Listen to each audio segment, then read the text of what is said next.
All right, ladies, welcome to the virtual read along of Women of Color in Tech. It's a blueprint for inspiring and mentoring the next generation of technology innovators. Seventh and eighth grade girls have gotten exposed to lessons learned in the tech industry, and now we're finally at the beginning of the end, chapter 10. The book's author, Susanne Tedrick, is joined by Melina. You know Melina, the founder of Girls Lead in Science and Technology. Ladies, welcome. Thank you. Thank you. I try. My name is Neferteri. I've said it a few times during these 10 chapters where we've examined the blueprint that our author has mapped out for us to understand how more women of color can enter, be retained, and enjoy successful careers in the tech industry.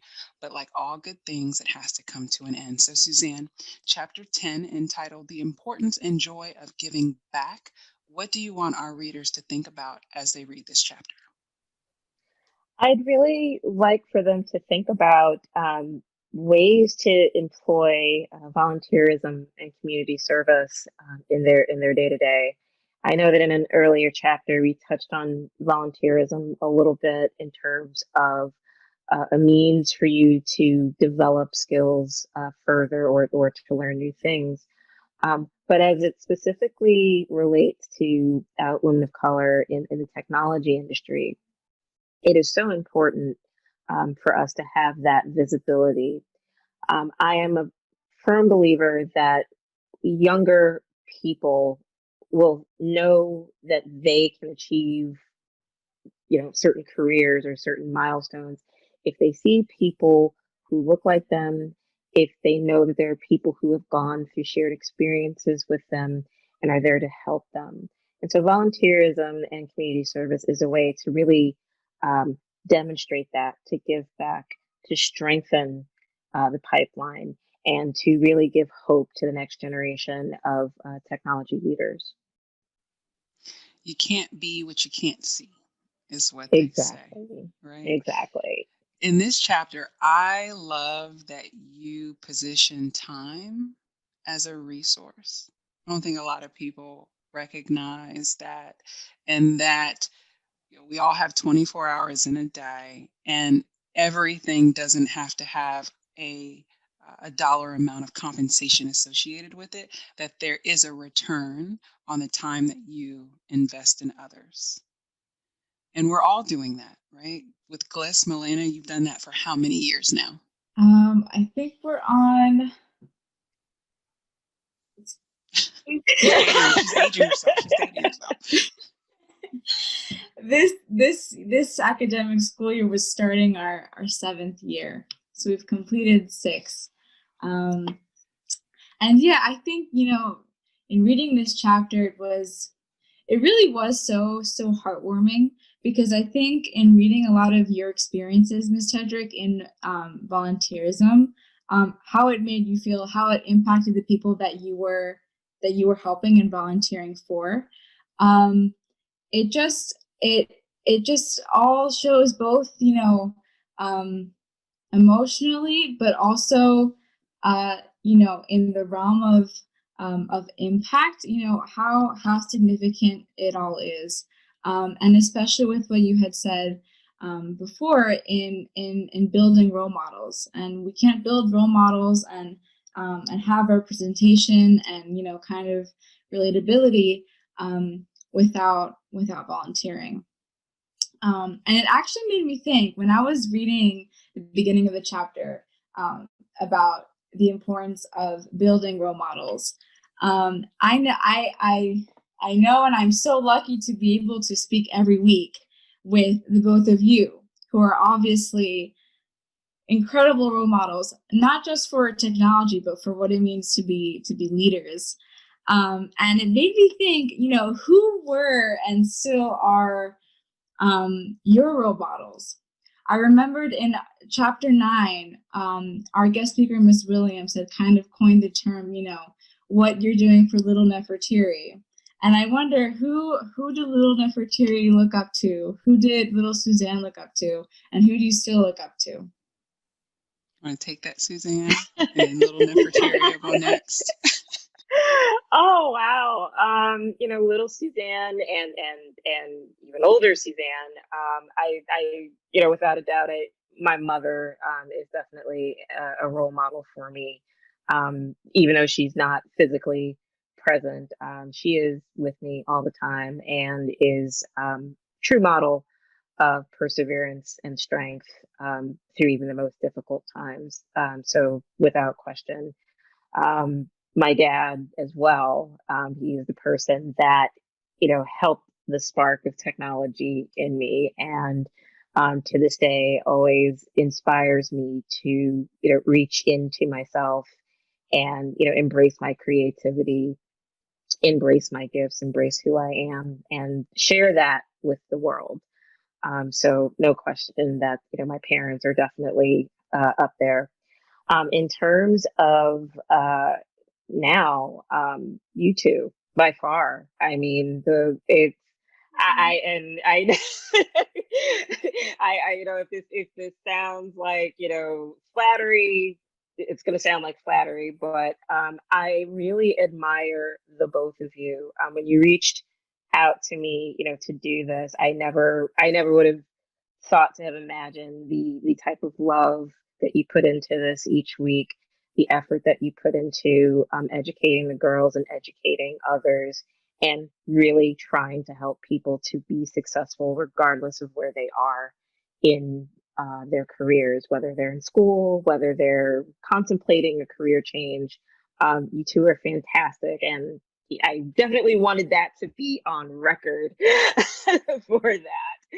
And the I have the really great gift of having a lot of great career mentors and sponsors, in my current company and outside the company.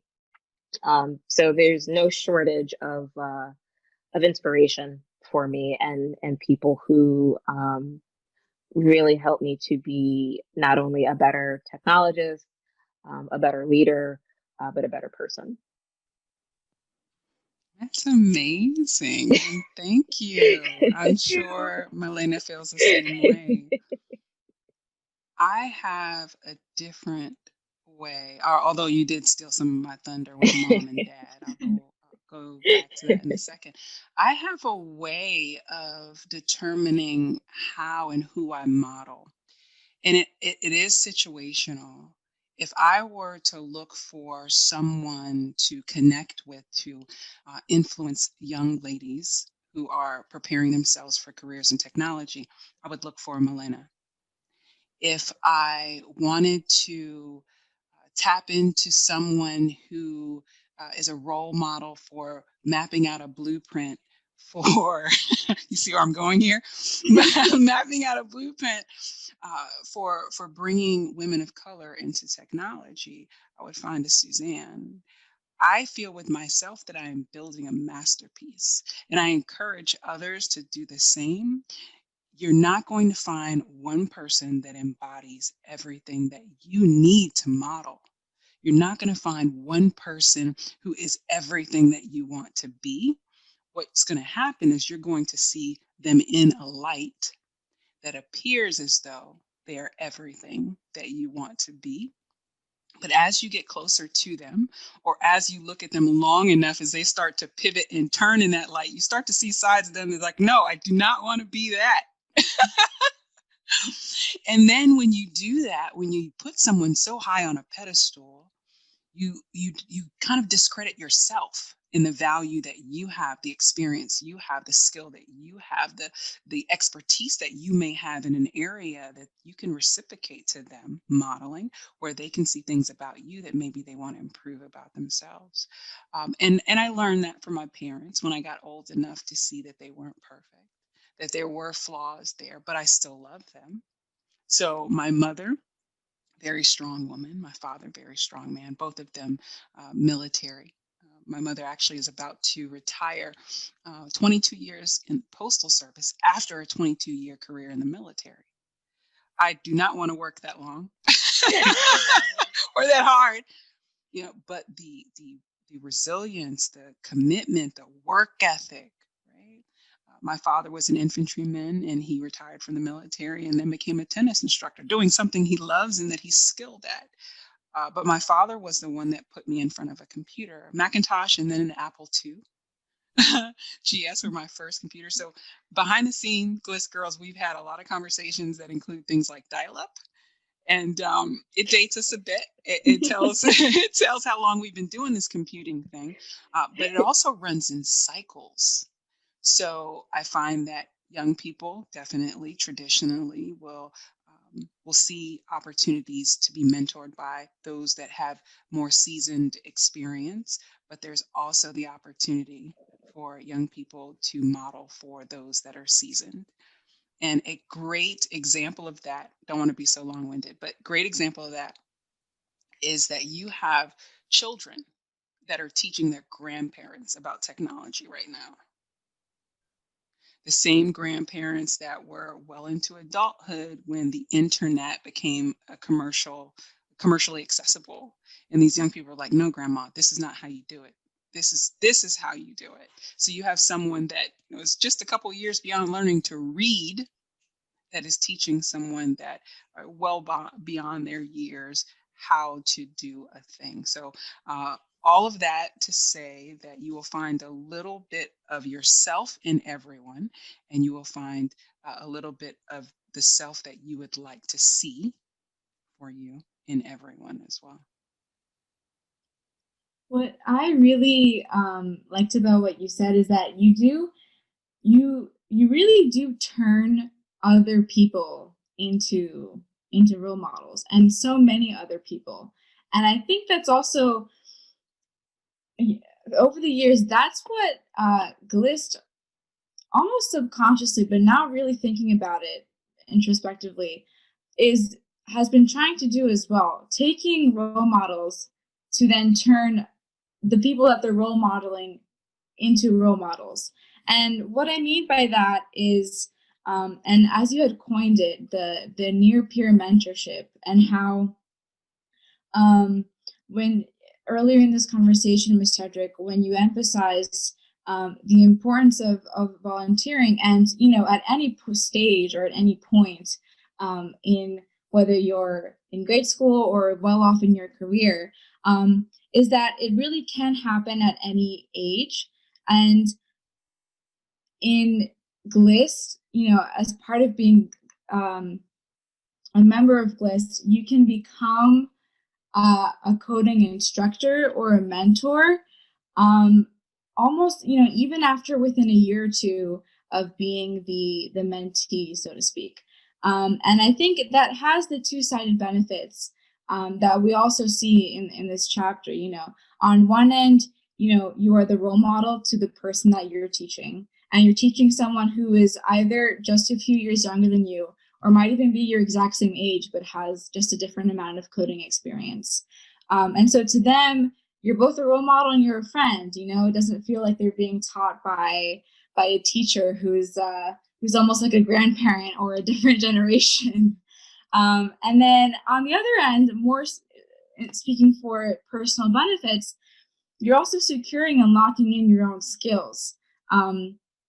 I think at this point I've come to the belief that you really don't know anything fully or well enough until you can actually teach it to somebody else.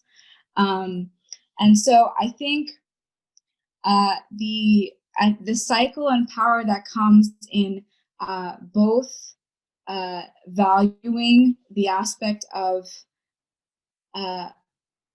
becoming the role model in terms of learning, acquiring these, deep programming skills and a real programming language, no matter your age, but also spending that time acting as a role model, whether it be through, hosting a booth at the Science Festival, or being, having been at a member of the GLIST club for 2 or 3 years, and now you were an instructor at a camp. There's really a lot of value in exercising both of those things at the same time, instead of waiting to be, I think, established first, and then thinking that, at that point is when you start to give back. And knowing that volunteerism is always needed, and that any there's no wrong person for volunteering. Is something is is a very valuable takeaway from chapter 10. Oh, absolutely. I'm a firm believer that I think that classroom-based education is great, and learning from books and other kind of lecture style learning is great. But there is something to be said when you can take that skill or the things that you're learning and actually apply it in the real world.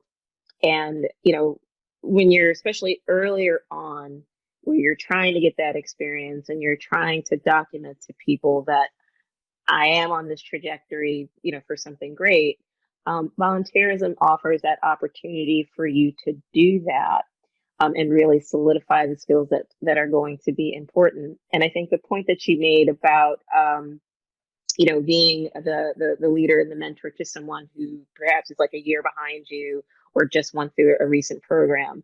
I don't know if you honestly can like really understand how impactful that can be for somebody, like especially if you're just going through a program, you're nervous, you don't know if you can do it, you have all of these questions, and here you have someone that's like, yeah, you can do it. Like, I'll show you how. I'll show you what to do, what not to do. I mean, that's a very powerful thing, and the stuff of making really, really great relationships. So to really echo your points, Melina, it's don't wait, because I promise you, all of you have something that you can bring to the table that you can share with others now, and that others will be better for that because you shared that with them.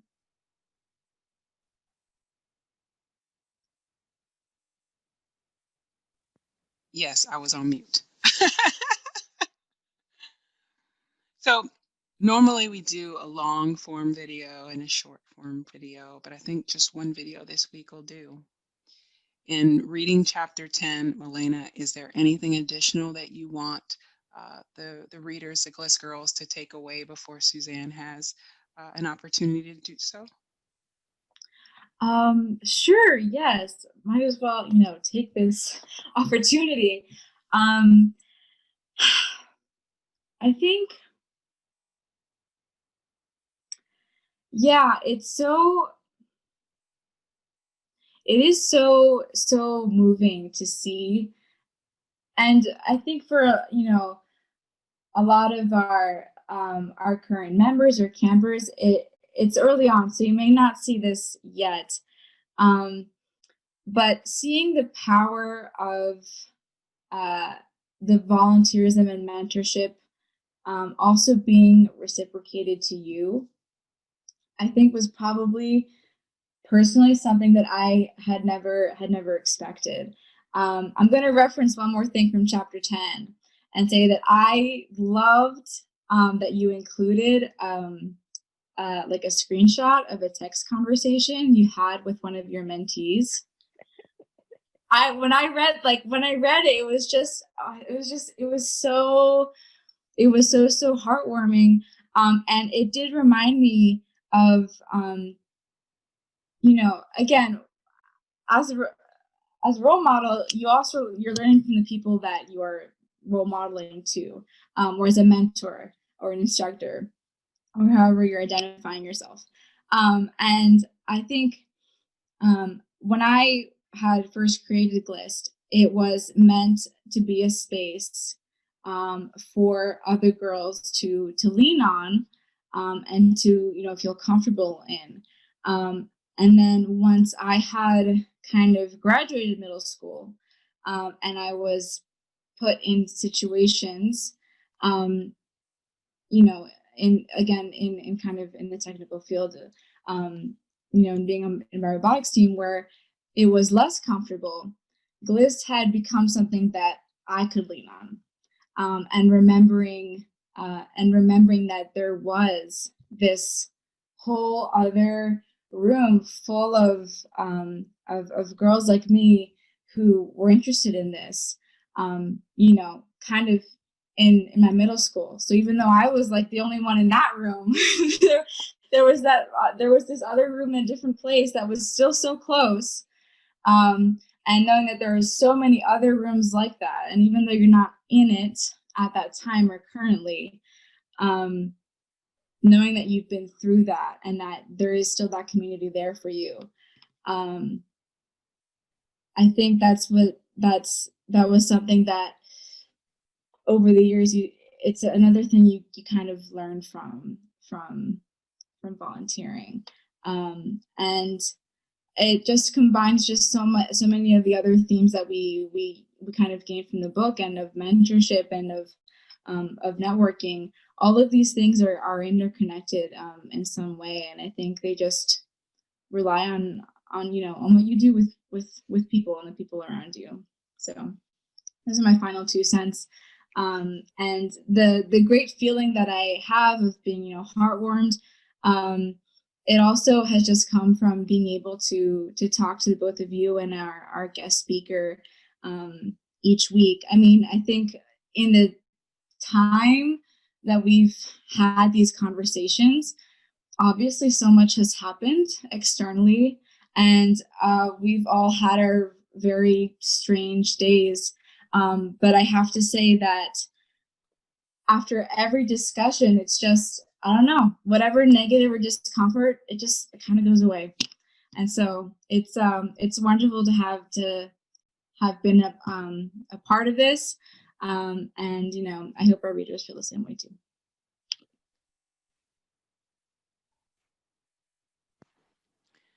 So Susanne, what do you want your final thoughts to be as we have readers go into chapter 10? You're on mute. I'm on mute. As I said in the beginning, really understanding the power and the impact that giving back has, not only for the communities that you're serving, but for you personally. So today is actually Giving Tuesday, and so many people think about charities and nonprofits that they want to donate to. What I would ask the girls to think about as they're watching this, or at any other point, like, think about the things that are really important to you. What are the things that you're passionate about? Is it technology? Is it human rights? Really dig down and think about what are the things that are passionate to your core, and think about how you may want to spend some of your time and resources helping to aid those efforts. And to emphasize again, it's not money that really is necessary, nor is it a grand elaborate gesture. But as you're seeing with Melina and Neferteri, it's more about giving of time, giving of self, which is one of the greatest gifts that we can give to one another. So that's my ask of the readers this week, is just to spend a little bit of time thinking about that, and thinking about the lives of your colleagues, your family, your community, of those that you can help. Amazing.